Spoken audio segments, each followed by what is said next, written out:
Live on WFLA now, this is Hey JB. Here's JB Biunno.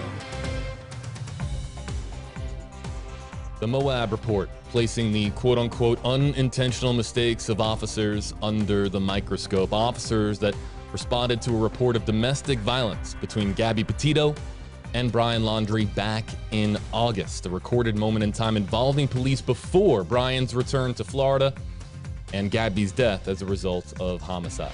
Hey there, everybody. JB Biunno here with you live on WFLA Now, live across all of our social media platforms. Of course, Facebook, YouTube, and WFLA.com, the WFLA app, where, of course, you can read the latest on what we have on the Moab report, of course, dropping less than 24 hours ago. We've now had time to kind of really go through the 100-plus page report, kind of break it down, digest it, and really establish the primary takeaways of what really this means, talking about that incident from August 12th of 2020. Let's bring in our team.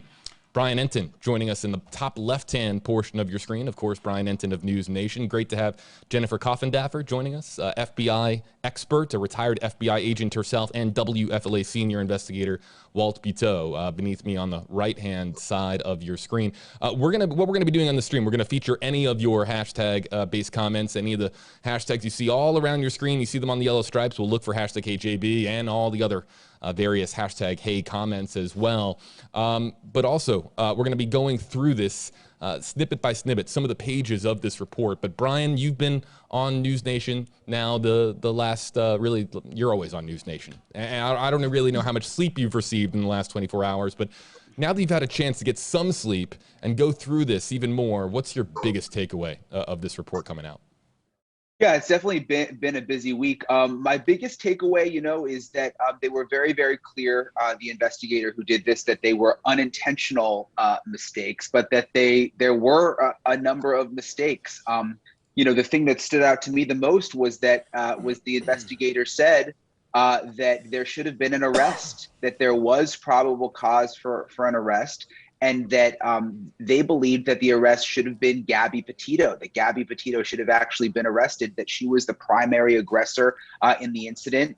The report was very clear to say, that is based just on the traffic stop incident, not the totality of, Brian and Gabby's relationship. But it said that she should have been arrested, and that this was classified as disorderly conduct, but it should have been classified as a domestic violence incident because if it was, it would have been forwarded to the prosecutor. There would have been resources sent out to Brian and Gabby. It would have been followed up on. And so the investigator said that it was a mistake that it was classified as disorderly conduct. Let's bring in Jennifer Coffindaffer.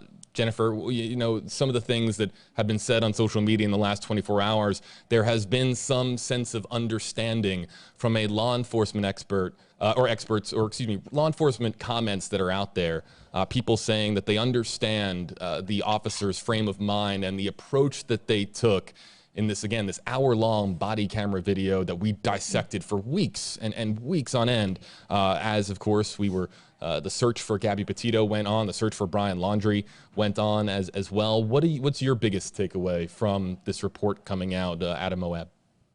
Well, certainly I mimic Brian's takeaways. They're just glaring, the situation regarding their opinion about the arrest. And then what I think most of us always knew was really a domestic violence situation that should have been considered the investigation. But my biggest takeaway was why there wasn't an arrest. And really in the first pages of the report, the officers talk about that. And particularly one of the officers talks about the fact that he has girls and that really tugged on his heartstrings, and that they felt like statutorily that they had to prove intent by GABBY to purposefully want to hurt Brian. And they felt that since that they didn't believe that threshold was met, that's why they did not place her under arrest. So I think when you really think of the whole mindset, these police officers aren't RoboCops. They are feeling people with a lot of experience, especially the main officer. And he was drawing on his experience. He was thinking about his family when he made these decisions. I want to ask you this too, because I've seen this notion be put about that it's not the first time that an officer has conducted a traffic stop, examined the situation, and kind of let you off, in essence, with a warning. There could have been, of course, this could have escalated to something more serious, just as if somebody runs a red light, or just if somebody, of course, is caught speeding. Now, we're talking about very, very different magnitudes of offenses versus, a moving violation versus, of course, talking about a domestic violence incident or a domestic violence response. But there have been, Jennifer, there have been some people who understand the frame of thinking from the law enforcement perspective just to separate them from the night, not go really, full tilt 100 with their response, but not do anything, to kind of find somewhere in that middle area. Do you agree with that line of thinking?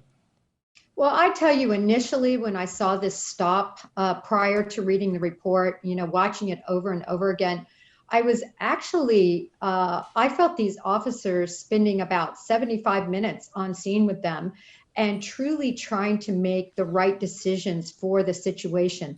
I thought it was definitely a good decision that they made to separate them. I thought to myself, what if they would have taken one or both under arrest, which I would still argue that had they followed up on the initial 911 report from that individual, that they could have had probable cause to really place them both under arrest. But say they would have done that, they would have quickly bonded out, probably on their own personal recognizance, not having prior criminal records. And then where would we be at? I still feel this incident ignited the events that ended up happening.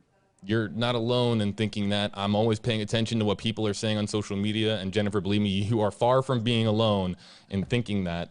Let's bring in Walt Buteau, 8 on your side, senior investigator. Walt, later on in the stream, we're going to play back a moment that you say is a crucial moment in the body camera video that we dissected of the August 12th incident. What have you made so far of the report out of Moab? And what are you going to be talking about tonight on WFLA? So I think we're going to be talking a little bit about how both officers had regrets afterwards. Some of their statements are heart-wrenching, as Jennifer said, talking about not only their children, but also one officer, Officer Pratt, talking about hindsight, basically.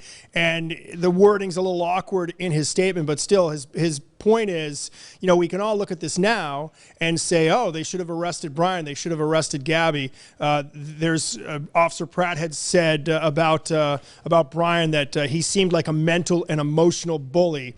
He just didn't seem like he didn't seem physical. He said he didn't, and I clearly missed that huge red flag. But he asks, we're looking at this in hindsight. We know what happened about 3 weeks later, two or 3 weeks later at the end of the month.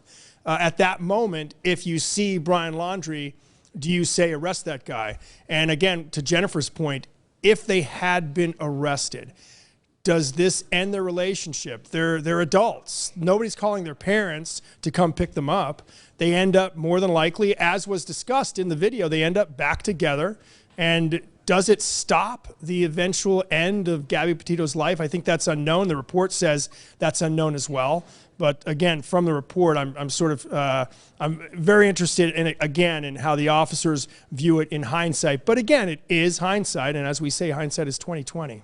For those of you just joining us, we are going to go through some of the interesting tidbits in this report, some of the interesting pages of this report in just a moment. I want to get to some of the hashtag HeyJB comments, as we do here interactively on WFLA Now. Brandy LaFountain, hashtag HeyJB, did we see this coming? And of course, News Nation's Brian Enton there in the top left-hand portion of your screen has been following up on this, and we knew that this was going to be coming out this week. And then Abby Palmer, hashtag HeyJB, this could have been preventable, I think is what Abby is saying with her comment on screen. Brian, I want to bring it back to you, and I want to let's bring up now the cover of the report. And it's the statement of investigative review of the August 12th Petito laundry incident. I'm going to read the highlighted section. The independent agency's investigative report finds that the officers who responded to the incident made several unintentional mistakes that stem from the fact that officers failed to cite Miss Petito for domestic violence. The city acknowledges that this finding may raise questions, and the issue is examined extensively in the investigative report.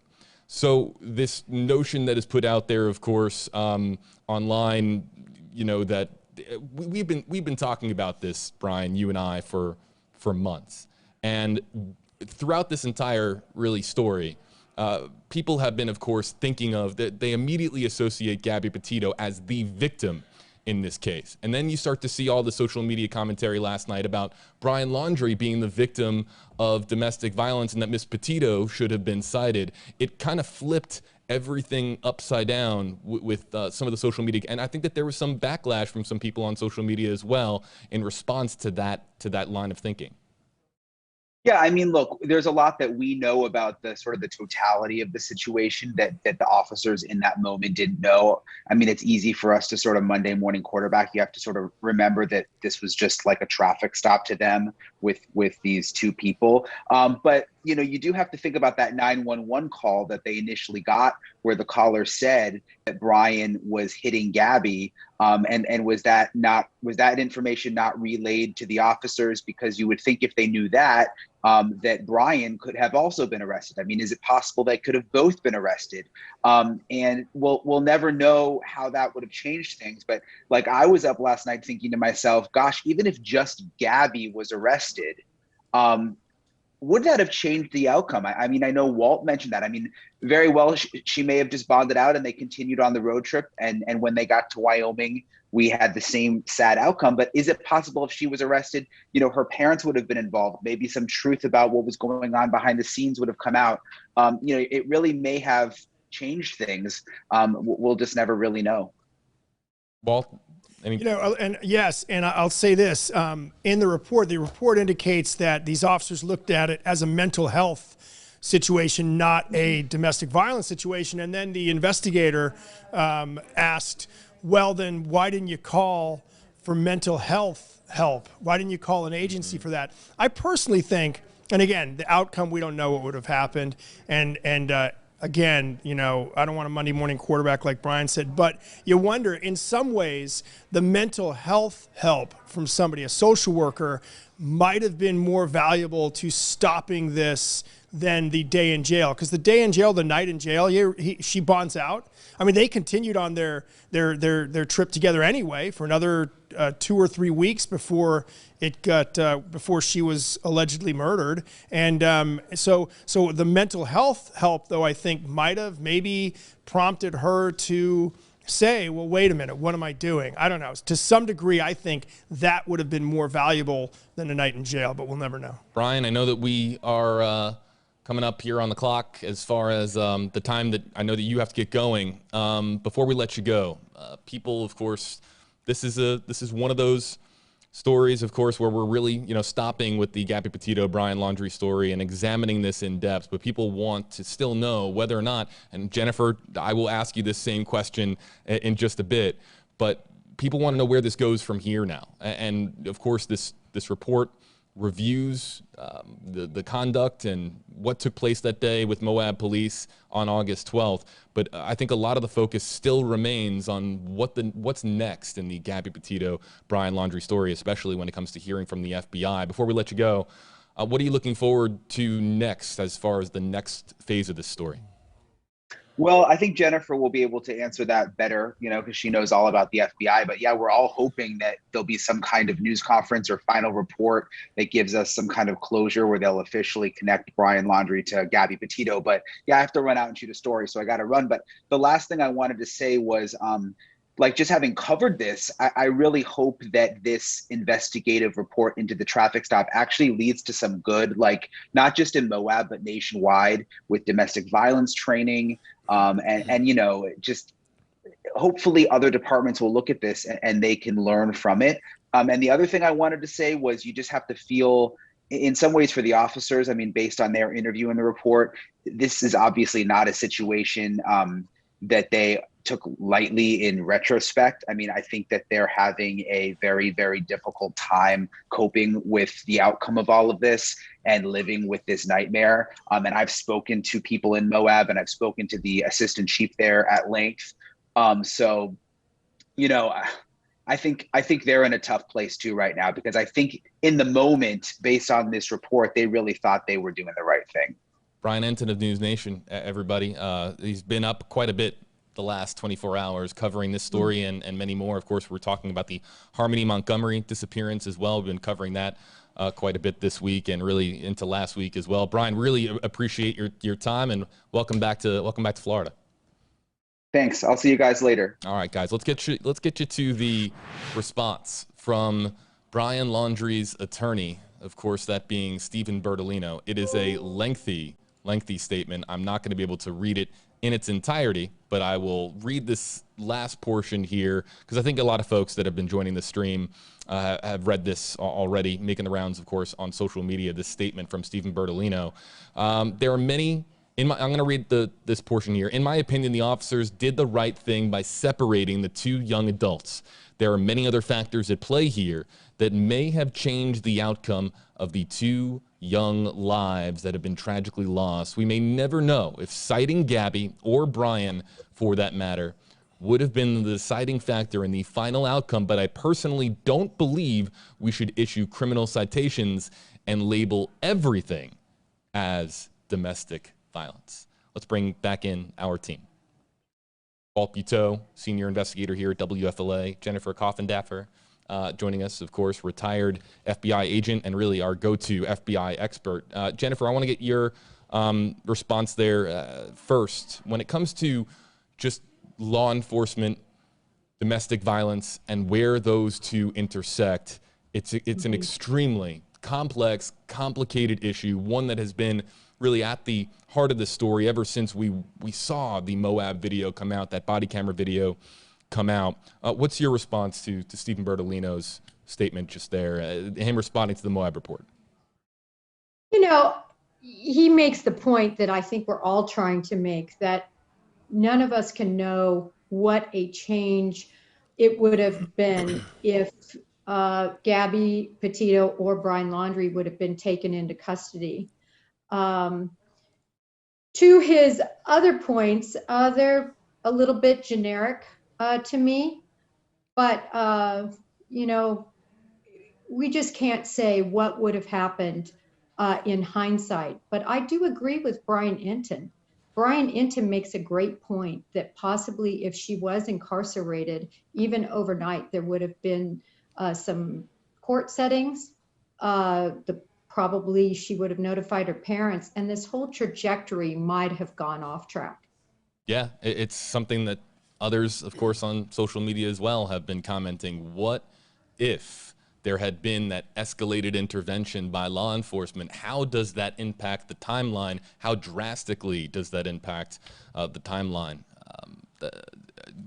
We're going to try to keep things focused on the Moab report because you start playing what if this, what if that, and we can, of course, go down this very, very long tunnel of all the potential hypotheticals that exist out there. Let's get to a comment from YouTube. Hello, hi, everybody on YouTube, our YouTube audience. Linda Marshall on YouTube, #HJB. We need to keep the officers in our prayers. No one could have predicted the deaths of Gabby and Brian. And there's a statement that we're going to get into, and Walt alluded to it earlier. We're going to get into some of these statements from the officers that responded that day on August 12th here in just a moment. Let's get to the next portion, the next snippet of the Moab report that we're going to play here for you, everybody. Kind of next up in the report. There it is. Okay, so there's this Utah State Code that is the kind of the it's the first Utah State Code mentioned in this review, and it states that the primary duty of law enforcement officers responding to a domestic violence call is to protect the victim and enforce the law. I want to focus on that last bit there. To protect the victim and enforce the law. You see there in the big red letters, it says sustained. And that means that there was a violation of this state code in Utah based on, of course, this review. I'm going to bring both of you up, Jennifer and Walt. Actually, nope, that's Jennifer and Brian. There's Jennifer and Walt. This Utah State Code, Jennifer, we'll start with you. This long review, did this surprise you that it was sustained, that there was a violation of Utah State Code here right at the very beginning of this report? No, it didn't surprise me. When I saw those videos early on, and I think I might have even commented on it early on, there was a clear domestic violence charge, probable cause for that. based on the injury sustained and sadly based on Gabby's admissions and then what Brian said. And when you coupled those three, and that was outside of what we only now know, the third party that now has come forward and said that she saw or he saw Gabby hitting Brian, that when you look at all that together, there is probable cause. So no, I wasn't surprised that they believed somebody should have been charged that day, that Gabby should have been charged. Walt? You know, this report sent me back to the video, and the clip will play in a little bit. There's more to it. The officers were sort of tortured over it. They discuss it. After the key moment is when Gabby Petito is asked, basically, did you intend to hurt Brian? Was that your goal? And she said no. And right there, it sparks a conversation that basically is, well, there's no injury, so there's no intent, so there's no charge because she didn't mean to hurt Brian. We can play back that clip now. Go ahead. And what you're about to hear is that was the confrontation or the discussion with Gabby Petito in the car seat that we've seen, where she tearfully just says, I just wanted him to stop telling me to calm down. After that, the officers walk away, and they have, this is a portion of the discussion. There's a third officer in there. She is a park ranger out there. And by the way, we had heard from her earlier because she had told Petito, you should get some help. This is an abusive relationship. And that she had been quoted before in a separate article, but those three are having a discussion about what to do next. Here's the clip. It's 45 seconds back and 45. You're more comfortable. Well, it's 6 one way, half dozen the other. It's up to you. I mean, it's a headache whether I go left or it's a headache whether I go right. Another option is to not charge them but separate them for the night. If they find themselves together again, what is it to you? You separated them. You provided for his safety. If he doesn't have enough sense to stay away and you got him separated, it's on him. You can't babysit them all night unless they're in jail, so it's up to them what happens after dinner. You can separate them and say, don't let this cool off till tomorrow. If they don't let it cool off and we hear about it, we'll hear about it. They're camping in the park tonight, we'll let you know. And if there's some fighting going on, you already was Mr. Nice Guy. You already gave him a chance. So that discussion, again, is basically the decision to separate them, not call it a domestic situation. And along with Jennifer, I agree that there's no doubt there was probable cause. And I'm not an attorney, not a police officer, but I know probable cause. And there's probable cause in this case. And I'll make one more point. Several states, I don't know if every state has the law, but several states, I know Florida does, I know where I've worked before, they have the law. If there's a domestic call, police are supposed to take someone away, separate them, arrest them, get a hearing started, if you will, maybe get the help that the couple might need to stop the abuse. And that was not done here. And we have indications that we have Gabby admitting that she slapped Brian, and we have a witness saying that Brian grabbed Gabby's face. So there was probable cause to arrest both of them, really. And it wasn't done. I don't want a Monday morning quarterback, but at least that clip tells us the officers, in many ways, just as sort of tortured about this as the rest of us are. What should we do? And of course, with hindsight, we know what they should have done. Whether it would have helped or not, we don't know. But hindsight is great, right? These officers didn't have the benefit of hindsight. They were making a decision on that day. And by the way, Officer Robbins was in field training that day. He was being trained. You took the words. And Pratt, at one point, Pratt kept saying to him, it's your decision. He said it several times. It's your decision. It's your decision. But I will say Pratt sort of led him toward the idea of let's let them stay overnight. Let's separate them for a night and then let them move on. Hopefully everything will be okay. We knew from watching the video and dissecting it as many times as we did, Walt and Jennifer, that there was a bit of a mentoring going on between one officer to the other. But it is more that's even more detailed in this report. I want to let everybody know you can use any of the hashtags on your screen, #HeyJB, #HeyWalt, #HeyJennifer. We'll look for those comments in the social media comment section. I'm talking about Facebook, Twitter, YouTube.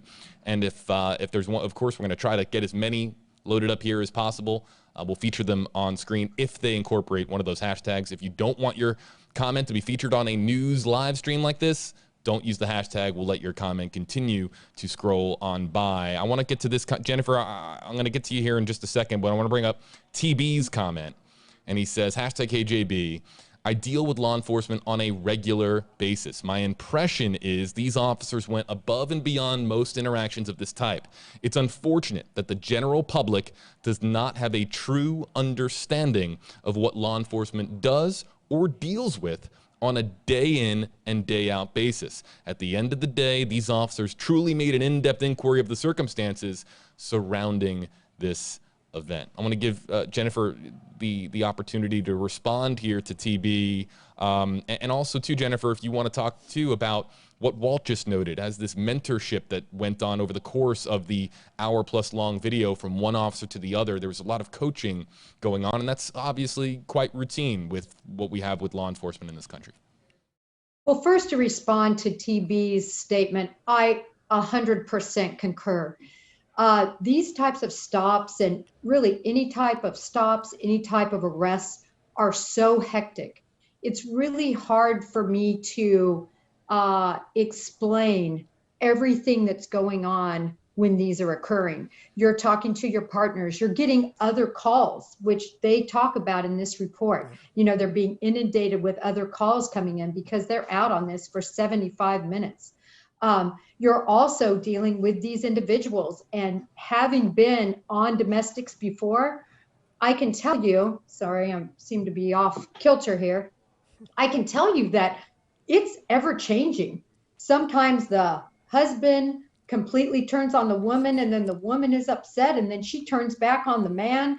And then they both say, we love each other, please just go away. We're not going to press charges. We don't want any part of this. And they're sort of kissing and making up, or trying to, even though you have them separated. So I can tell you that it is a very volatile, it's the most dangerous type of call you can be on. And it's very difficult to be making all these decisions. And for Daniel Robbins, who had been an officer since only May of 2021, he had such little time on the job. And I don't know if this possibly could have been his first domestic, especially if it's Moab, it's a smaller community. I'm certain that it was probably his first domestic that was also a traffic stop. And his mentor had been kind of on and off the job, worked part-time, although he had 16 years of law enforcement experience. It's a lot going on to be able to ferret out. And I was, as I said earlier, so impressed that these officers took 75 minutes, really wanted to do the right thing, looked at the law on scene to try to decipher what they should do. I was surprised, honestly, that they didn't call their contact with the district attorney's office or the county prosecutor. That's something we always did out in the field if by chance we were in a situation where we needed to make a probable cause arrest. We would reach out to our colleagues at the U.S. Attorney's Office just to make sure that we were okay. They never liked those probable cause arrests, but when it happened, and it did happen in many times in my career, you reached out to make sure you were supported by the letter of the law. I remember in my conversations with Joe Petito, Gabby Petito's father, one of the things too that he called on as well is more social workers or more experts in the field of mental health or experts in the field of domestic violence to be accessible at times of a response to a domestic situation involving law enforcement. So perhaps I'm as Brian Enton noted before he left, very curious to see where the conversation goes and how this is used as a tool for us to all be better. There are departments, and I've done the stories. There are departments that have done exactly what was suggested, and that is to include the social services as part of the response with police officers. And this report notes, similar to what Jennifer said, that the Moab should develop a better contact. I don't have the exact wording, but I remember seeing it. Should develop a better contact with prosecutors, so they would feel more. They would be more likely to call them because they have a relationship and get an answer and be able to say, you know, here's what we have. What should we do? Do we have a case here? I want to get on to the next slide here from the Moab report, but I want to get, there's a lot of questions being asked with the hashtags again on your screen, everybody, about this one note. Maybe we can give a quick response to Bonnie and some of the others that are asking this exact question, saying hashtag AJB, it shows the body camera footage of the officers, but not of the female ranger interacting with Gabby. Why is this? I'm going to bring you you both up on screen here. There's been a lot of chatter about why there isn't that body camera video accessible. Jennifer, Walt, is it because it's a different agency? Why wasn't it part of the review, Jennifer, in your estimation? Well, those were rangers. There were 2 rangers out there, and then there were 2 Moab police officers. And what was under scrutiny here were the actions of the Moab police officers. That was what was asked to be investigated. And that's who I'm sure paid for this report. And it was really to dissect their officers, not the rangers who had come in to assist. Now, I think I'm not sure the ranger would have jurisdiction to make an arrest or a charge in that case. I don't know that for sure, but it is referenced. The ranger is referenced, I believe, briefly in the report, and it's also stated that they did not get that body camera video. But keep in mind, this is the Moab Police Department, along the lines of what Jennifer said. This is the Moab Police Department asking for an outside investigator, which turned out to be the chief of the Price Police Department, who did this report, and they're asking them about how they responded. They're not asking about how the rangers responded. And this was all brought out because of a complaint by an attorney about the incident. If the complaint is about the police department, I can see why they would not have the video or even a scrutiny of the rangers' activity on that day, and also of her body camera footage. Let's get to the next snippet of the Moab report, and we're gonna. This is about now the mental health component that you were referencing earlier, Walt. So I'm gonna. This is a lengthy paragraph, but I'm gonna read it, and I know that there are a lot of folks that have been, messaging me, tweeting at me, talking about the mental health component of the stories that we cover. We just had Pasco Sheriff Chris Nacco a moment ago.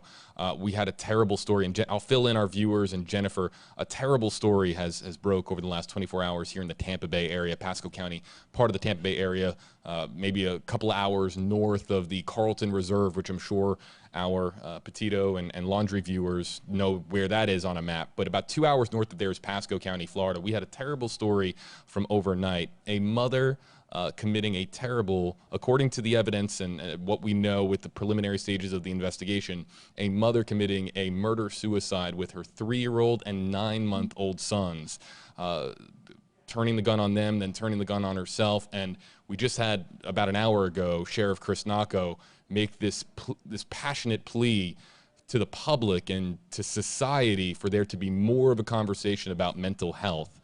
And he said that 80% of the calls that they are getting in Pasco County have a mental health component. And I was in disbelief when he gave that number. That means 4 in 5 calls that the Pasco County Sheriff's Office is getting, 911 or to their office directly, has a mental health component. And that's what this paragraph here, back to Brian Laundrie and Gabby Petito, that's what the center paragraph here is all about. And I'm going to read it as follows. I asked Officer Robbins how he reached the conclusion written in his report that states, I do not believe the situation escalated to the level of a domestic assault as such as that of a mental health crisis. And I asked how he quantified the two. Officer Robbins stated that he was trying to fix the problem and figure out what the underlying problem was. Officer Robbins didn't feel it was an ongoing issue of assault, but an ongoing issue of mental health, which caused the domestic, quote unquote. I asked if this incident was more of an issue of a mental health crisis, why he didn't get Brian and Gabby in touch with mental health professionals. Officer Robbins stated it was a busy day and calls were stacking up left and right and mistakes were made. It completely slipped my mind. I didn't even think about it. That was, again, Officer Robbins in that quote. Officer Robbins stating the stress of the situation and everything else going on at the time contributed to not thinking about doing this. This paragraph highlights that Officer Robbins thought it was more of a underlying mental health issue than it was an ongoing issue of assault, as it's quoted here in the Moab report. and that he didn't think to contact mental health professionals. When Brian Enton was on here earlier, he was talking about that call to action, what we need to do better. Does this highlight it? Walt, I'll start with you, Walt. Does this highlight it, I mean, to a T, exactly what we're talking about? Oh, I think it does. I mean, I think that that's exactly it. I mean, and an important part of this 102-page report. Jennifer? Well, I want to say that I really believe that how this went south, just in a nutshell, was those officers should have just followed the letter of the law. And instead of examining, oh, I think it's a mental health issue. And I know Brian Laundrie early, when they interviewed him, made some assertions about Gabby Petito and about medication and about her mental state. And I think that that got them on a tangent regarding mental health. And I'm not saying that it wasn't accurate that there were mental health situation that they were faced with in also including the domestic violence situation, but they tangented off their job.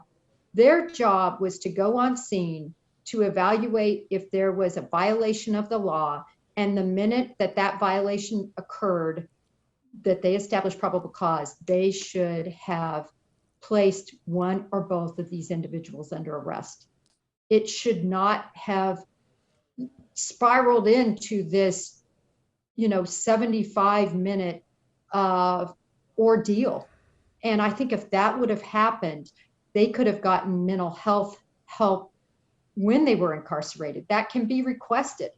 So that's just my opinion. I believe on scene, they needed to take their actions quickly once it was established they had probable cause and not get down all these rabbit holes. Right. To your point, and the flip side of what this paragraph highlights is that officers responding to a report of a domestic dispute, domestic violence. That was what they were responding to, not responding to a call of a mental health crisis underway. But then again, talking about definitions, terminology, and the conversation that starts from this point forward is going to be very, very interesting in the states that decide to be proactive and tackle their policy and how law enforcement officers are trained in response to situations like this. Be very curious to see which states are going to be really looking to update policy if they feel that the policy in their respective state requires updating. Let's get to the next section. JB, can I make one more comment on that? Yeah. No, my only comment is just say they would have called somebody at social services and asked somebody to come on scene. You just can't do that. You never know if this situation is going to become more volatile, if something's going to happen, and you can't put that person in harm's way. So when you're on a traffic stop, this is not the time to really involve social services, in my opinion. That is not the police officer's responsibility. Their responsibility is to decide if there's criminal activity afoot, assess whether there's probable cause, and then make an arrest if there is, or release if not. Let's get to the next section of I appreciate that, Jennifer. Let's get to the next section of the, because I'm very cognizant of your times. Of course, we would like to be on, we could go through this page by page, all 100 pages, and probably do, and beyond till tomorrow, or right till the weekend. And we're going to try to continue going through this page by page. So let's get to the next page here. And this one talks about the visible injuries. And I'm highlighting this one because I thought that it was very, very interesting that this page in particular, and Jennifer, I'm going to be very fascinated to hear, again, based on your experience with the FBI, what you have to say about this, that there were pictures that were taken of Brian Laundrie's injuries, but there were not pictures, despite the acknowledgement that Gabby Petito had injuries here in this report, that there weren't pictures taken of Gabby Petito's injuries. I'm going to read as follows. On Gabby, there was a mark pointed out on her left arm as well as a scratch on her left cheek. On Brian, injuries were pointed out by Park Ranger Ryan Crowell near his right eye, left side of his neck, left side of his nose, center of his face, bruise and bleeding on the right side of his head, and a red mark near his right bicep and tricep area. So clearly, Brian Laundrie had more visible injuries than Gabby Petito did, based on the estimations of course, the officers that were responding to this call of domestic violence. But photographs were taken of one and not of the other. What do you make of that, Jennifer? And based on what I'm reading here, you know, policy-wise, what comes into play too is something I'm trying to figure out as well. Well, in my estimation, this part was not handled properly.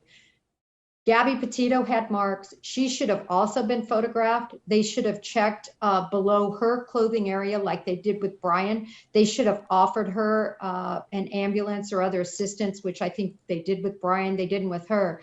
And this really highlights the fact that they themselves realized they had probable cause to believe there was assault committed against Brian, but they thought they didn't have probable cause there was assault against Gabby. That's what this stuck out to me. That's why they were moving in the direction of Brian's injuries and not of Gabby's. In my belief, they should have treated them both equally since they both had marks. And I'm going through my notes because I was just taking a lot of notes in the last 24 hours. Everyone's going to have to bear with me.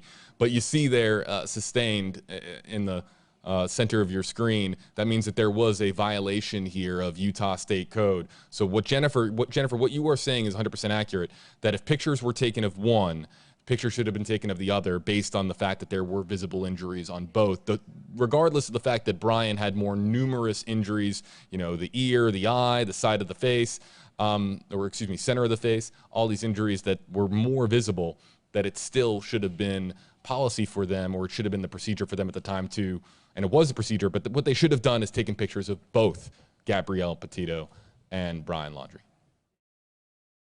Yes, absolutely. They should have been treated equally. Yep, and also of note, and I'll bring Walt back in here as well. Do you ever see this last line in the center of your screen? It said, when receiving all the requested documents for this investigation, I, the author of the report, requested the photographs, but have not received any.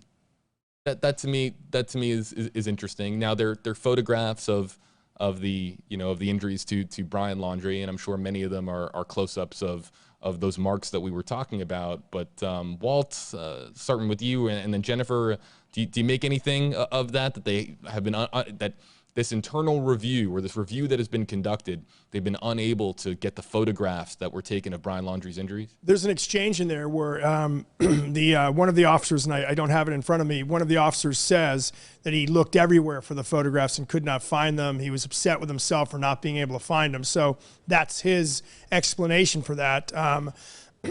When you say, do I make anything of it? I don't know. I can see how this could happen.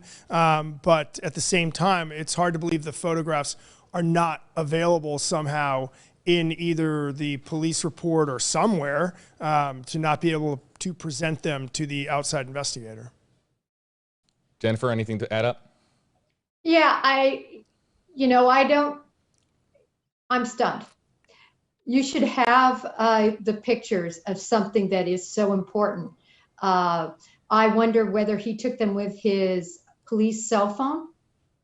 Typically, once we got cell phones, we very seldom used cameras anymore. So my thinking is he took it with his cell phone, and then perhaps somehow he accidentally deleted them. I have no good excuse to make on behalf of this officer. I'm not trying to be harsh on him. I understand he had a lot going on, but this is something that would have been after the fact. Those should have been taken, immediately downloaded, and put into the case file, printed off as well, so there would be a hard copy. So I just find this to be an error, and an important error in my opinion. Let's get to the, and we actually have it up already here on the center of your screen. This is the final snippet that we're going to be showcasing here on this interactive live stream. And then what we'll do is we'll try to go through some more of your hashtag-based comments here in the social media comment section. We don't have too much longer. This is the last call for your hashtag HJB, hashtag HeyWalt, hashtag HeyJennifer. Jennifer, just a big thank you for a little bit of an extended stream with us here today. Oh, you bet. All right, let's read this from Officer. Okay, so this is from the Moab report. This is a quote from Officer Pratt's interview. that he conducted with, of course, the investigation that looked into the August 12th incident. I'm going to read this center paragraph again, lengthy, but it's really notable. And this is one of those paragraphs that people have been grabbing quotes from, various, of course, media outlets have been grabbing quotes from, because this says a lot from Officer Pratt. Now, Officer Pratt is the one that was mentoring Officer Robbins in this case. And again, they both participated in interviews as part of this review. And this is what Officer Pratt had to say. I mean, we're all doing this with like the fact in our mind that we don't know what happened later. So it's really convoluted and hard to tell you like anything other than what I thought at the time, which was, if I missed a big red flag that he was a murderer, then yes, I missed it. I didn't feel like she was a threat to him, and I didn't care if he ended up with a girl that was slapping him, because I didn't feel like she was a threat by him. I guess I missed that one. It was one red flag that I did miss, that there was, that he was, I'm sorry, it's very, very small on my screen here. If it was one red flag that I did miss that was there, that he was going to murder her, for sure I missed that one. Or I could tell you, if I would have known he was going to murder her, I would have taken vacation to follow them, because I care about people, to the point where he was going to murder, and I would have intervened and citizens arrested him in Wyoming. I would have taken my own time. I would have missed my family to go on and do that. I'm desperately expletive over the fact that she got killed. I really am. I would have done anything to stop it if I would have known that that was coming. And this is the Monday morning quarterbacking that we have been referring to on this stream. The remorse that we have here from both of these officers. When officers, Jennifer, conduct these interviews that are part of these these reviews of how a particular situation was handled, especially now in 2022 and really the last 5 to 10 years, we've had body camera video where all of an officer's actions can really be placed under the microscope. Did this level of remorse from Officer Pratt in this Moab report, did the level of remorse surprise you? Sometimes I read reports of internal reviews, and I have in the past, and they're very simple one-line responses to questions. Here we have multiple paragraphs. I think that there's a page of a very lengthy response given by Officer Pratt here. What's your reaction to that? Well, I'm not surprised, only because it is clear to me that Officer Pratt and Officer Robbins are extremely empathetic officers. They really were trying to do the right thing. They cared about the situation beyond what I've possibly ever seen in terms of how a domestic has been handled empathetically, and trying not to arrest Gabby Petito because they did feel like she wasn't truly a threat to Brian Laundrie. And for that reason, when I saw this very heartfelt, really gut-wrenching account of how he feels about what happened, I wasn't surprised, only because of his actions during the car stop. Walt, anything to add before we move on to some questions and comments? I think it's interesting that it is put in here verbatim with the every but and if and all that, and you really get to see the emotions from this officer, which we don't always see. I mean, these are we don't see this type of statement. And he is talking about hindsight, and he asks an important question, the first paragraph of this, where he said that if he hadn't killed her and they released this body cam to the world and said, "What do you think of Officer Pratt's decision?" I wonder what they would be saying. I wonder if it would be like, clearly he's going to kill her soon. I think he means he as in Laundrie, or if they would say, quote, "He's a mama's boy and she should have gone to jail." And that's an interesting point. We're looking at this in retrospect, knowing that Gabby Petito is dead, and this officer is reflecting on. He was looking at it in the moment. I feel for both these officers, especially the rookie, if you will, who just a few months on the job, and you wonder, does he want to be a police officer anymore? Because of the not necessarily because of his decision here, which I think many people would probably agree with if you don't go with hindsight, but also just because the scrutiny that he's getting right now, when he was out on the front lines, if you will, of this particular case, a traffic stop, trying to deal with, what does the law say? What does the guy training me say? What does my own mind say about what I should do in this case? I feel for that guy, and to have this happen to him at the very beginning of his career. Let's get to some of the comments that are coming in, everybody, on social media. And I want to get to this one from Kristen G. Hello to our YouTube audience. I hope everybody is having a good Thursday so far. Kristen G on YouTube, hashtag HJB, hashtag HWalt, and hashtag Brian. This one came in earlier. Have you heard from the Petito's attorney? Now, we've heard, of course, from the Laundrie family attorney, Stephen Bertolino. We have reached out to of course, Rick Stafford. That's the attorney representing the Petitos and the Schmitz as well. I've also, of course, been in contact with the family, and they don't have a statement at this time.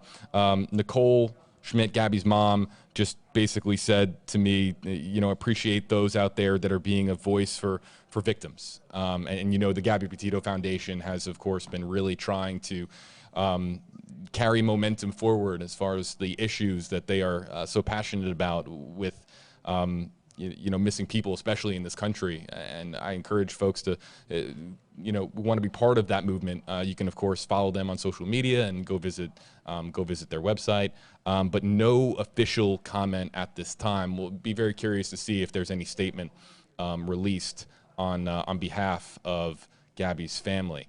Let's get to this comment that came in from Angela. Angela, hashtag HJB. I truly feel in my heart, if she was arrested, she would have called her parents. They would have intervened, and once she was away from her abuser, she would have came clean with the abuse and gotten help. And this is Angela's comment. Walt, there's this feeling out there on social media that this was a moment in time, and that the actions, I mean, there's no way we're Monday morning quarterbacking from that. If we go down the road of, oh, if officers had intervened, they, you know, this could have prevented a terrible tragedy. But what do you make of this comment from Angela? Well, I get where she's coming from. It makes sense. But I would just say, covering many of these cases that end up in court as homicides or worse, you know, one trend you see is that the victim doesn't talk about it. We don't know this, but did the Petitos know or hear that Brian had been abusive in the past? There was a friend of Gabby Petito's who came forward and claimed, this was early on in this case, claimed that Brian was abusive and controlling. It was really early on in the case, a girl from the Bay Area here. But we don't know that her parents have never said, yes, Gabby had complained about Brian being abusive. We've never heard that. So you have to assume that she would call her parents if she was arrested. Decent assumption, but we don't know that. And that's all we have right now is assumptions. And you go back to Officer Pratt's statement where he said he seemed like a mental and emotional bully.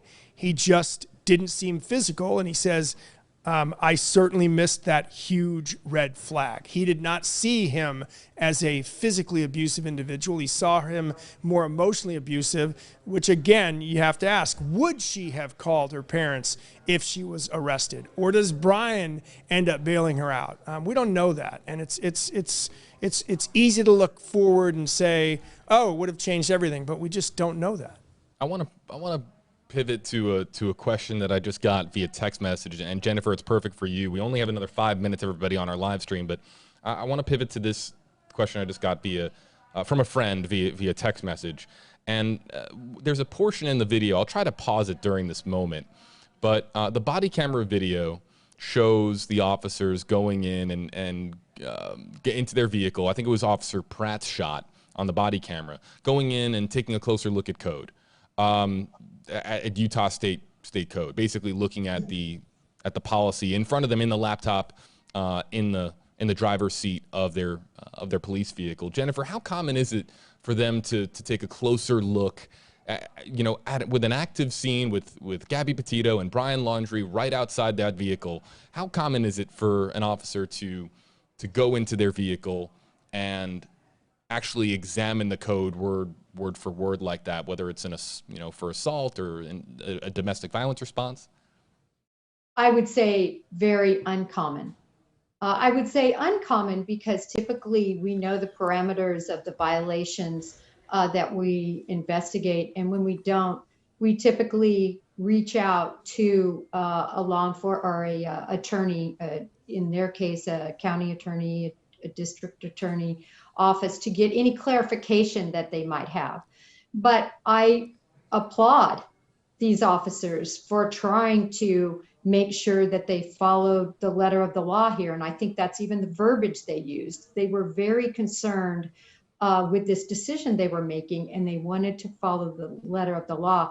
Unfortunately, as it turns out, their interpretation of the word intent ended up being much more narrow than what the statute indicates. Yeah, and here is that snapshot showing them on the laptop. I believe it was Officer Pratt on the laptop, and just taking a closer look. And you can clearly see, and if we go back here, and I'll show everybody here for a second, you can see there the other officer who is communicating back and forth. Again, that we were talking earlier about a bit of a mentoring going on. One officer with far more experience than the other. The two officers part of this review, the Moab report. All right, folks, we got to get going here. We're going to try to bring up one or two. We'll try to get two more comments. A huge thank you to 8 on Your Side Senior Investigator Walt Buteau. You're going to catch him tonight on WFLA News Channel 8. He's going to be putting together a report on this shortly. And Jennifer Coffindaffer joining us, everybody, in the bottom right-hand portion of your screen. Retired FBI agent and our go-to FBI expert. Jennifer, again, a huge thank you for doing an extended stream with us. Let's get to this comment from Deanna, #HeyJB. It's a long one, but I'll kind of read it as quickly as I can. I think the officer's approach and actions is exactly what more officers should do. They took their time, they examined a young couple having a disagreement, they gained trust and showed compassion and empathy instead of just doing their job, quote unquote. I think a lot of commenters have agreed, and I think a lot of commenters also might have liked that one as well. We'll end out on this. Chrissy Marie, #HeyJB, is there any word on the notebook that was found? Was it salvageable? Will we ever find out what was in it? Jennifer, I can't let you go without there being a notebook-related question. The notebook, we know, has been filed for by Stephen Bertolino on behalf of his clients, Chris and Roberta Laundrie. They are trying to regain the notebook. And Jennifer, we have no idea what's in it. We have no idea what condition it's in, and we have no idea whether or not it even contained anything pertaining to the ongoing homicide investigation into Gabby Petito's death. Correct. And that notebook could contain writings from both individuals. It could contain writings from only one and not the other, drawings. We don't know what that notebook contains, but I can assure you the FBI is utilizing all of their techniques at the FBI lab in Quantico to make as much of the writings on those pages come to life. And I do believe at some point we will know what's in those pages, dependent on who the court decides should receive that notebook once the case concludes. Jennifer, and this brings up a question I've had for a while, and what in an FBI case where we have an individual who is a person of interest, and now the individual dies. Couple of questions. Can that person of interest become a quote unquote suspect, if you will, a full-on suspect after, posthumously? And what is the FBI obligated to produce some sort of report in a case like this? If they produce a report on this, would they do it more out of public interest? Or what happens with all this information that at this point, if Brian was still alive and in custody, we would find out all of this in court, and the FBI would give the feds the documents, and when it got to court, we as journalists would get to see the stuff. But in this case, what's the obligation for the feds, the FBI, to share any of this evidence with us in a case that is not officially closed, but we're pretty sure there won't be a prosecution for homicide. Right. The FBI, I believe, will come forward with a statement. And the reason is they have to link somebody to Gabby Petito's death. Otherwise, we have a subject that's possibly on the loose that killed Gabby Petito. I know we all suspect from the evidence that is out there that it is Brian Laundrie, but I believe the FBI will come forward and say their investigative findings show this to be true. So I would expect a report, not a report, but a statement. I would expect there is many reports as sayings we had in the FBI. If it's not on paper, it didn't happen. So every step of this investigation is being chronicled and is being documented in different reports. They have no obligation, though, investigators, to release any of that evidence, do they? Not the evidence. I mean, ultimately, well, it depends. Now, remember that at least according to what we're being told, what has been said, is that they are investigating possibly others, right? They want to make sure that they've left no stone unturned in terms of possible others that could have been accessories after the fact. So we don't know if that has turned anything up or not. But just like this Moab report took 4 months to write, right? They started mid-September and now it's just being released. This was about a snippet of time of about 75 minutes. That's it. The FBI is investigating months of investigation involving multiple leads, multiple tangents, searches, seizures, records. It is exponentially more information than the Moab report looked at, and look at how long it's taken. It just takes so long, as you know, Walt and JB, to conclude these investigations. So do I think we'll get it? They have to release all the info, or all the evidence will be released or burned. And post no, I'm sorry, Jennifer, continue. I'm sorry, JB. I was going to say to Walt's question too about being elevated to a suspect, you know, after death. I know you asked that question. Yeah, I'm just curious. Can somebody be elevated from person of interest to suspect after their death? I don't think that will happen. I think that they will say that their evidence shows whoever the evidence shows is responsible for Gabby's murder. And again, I think they will make a statement like that. And again, that's all based on, you know, we're asking for semantics reasons, whether or not somebody could be elevated from person of interest to suspect before anybody, you know, misinterprets what we're getting at there. We just know that the primary and really sole person of interest that we know as far as what happened to Gabby Petito is right now is Brian Laundrie. There's never been another person of interest named. There's never officially been a suspect named. It's just Brian Laundrie as the sole person of interest. So that's kind of what we're getting at. Jennifer, the floor is yours. Any final thoughts before we wrap up? And we very dearly appreciate your time and thank you for joining us.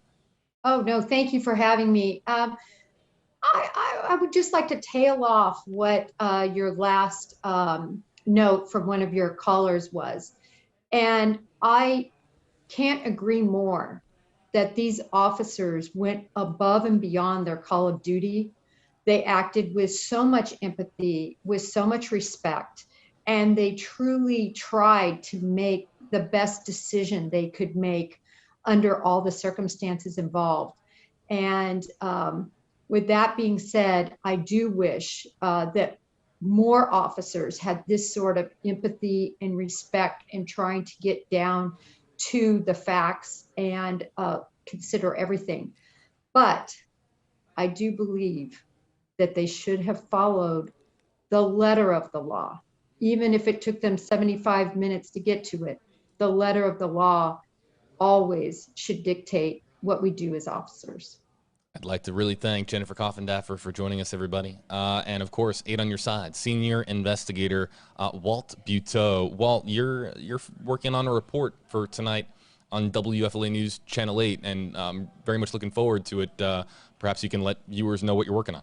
So we're gonna look at a lot of what we've already discussed. Again, going to show people what we believe is that moment in time of the 75-minute long body camera video, 2 videos, where the officers are discussing not the point you pointed out, where he's in the car reading the statute to the officer he's training, but the moment after Gabby Petito said no to the question, basically, did you intend to hurt Brian Laundrie? And that's when intent was decided and formed, and that's sort of where we are right now. This report doesn't happen, more than likely. Maybe it does, but it probably doesn't happen if they, as Jennifer pointed out, follow the letter of the law and arrest them. But of course, we're going to also point out the hindsight part of this. That's really important, and I think we reflected on that. These officers, I thought, did a good job of trying to dissect what had happened out there. And to criticize them, I don't think is fair.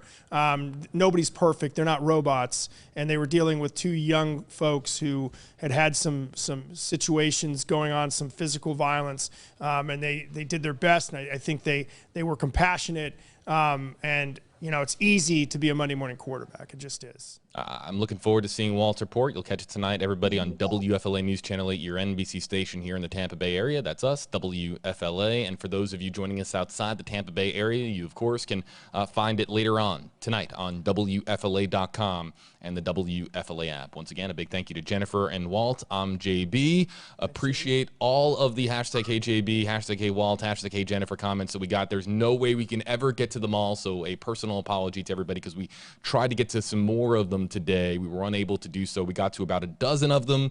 We'll try to get to more of them next time here on WFLA Now. As a reminder, the very latest for you folks, it's on WFLA.com. If you're joining us, everybody, on social media, you can, of course, click on the link in the description on this video, and it'll take you over to WFLA.com or the WFLA app if you have it installed on your device, where you can read the very latest on the Moab report. This review that was done of the August 12th incident with Moab police responding to a domestic violence call involving Gabby Petito and Brian Laundrie, the latest that we have for you on WFLA.com, the WFLA app. I'll be heading over to my other social media platforms to continue the conversation there. And folks, we'll see you next time here on WFLA Now. Thank you, Josh.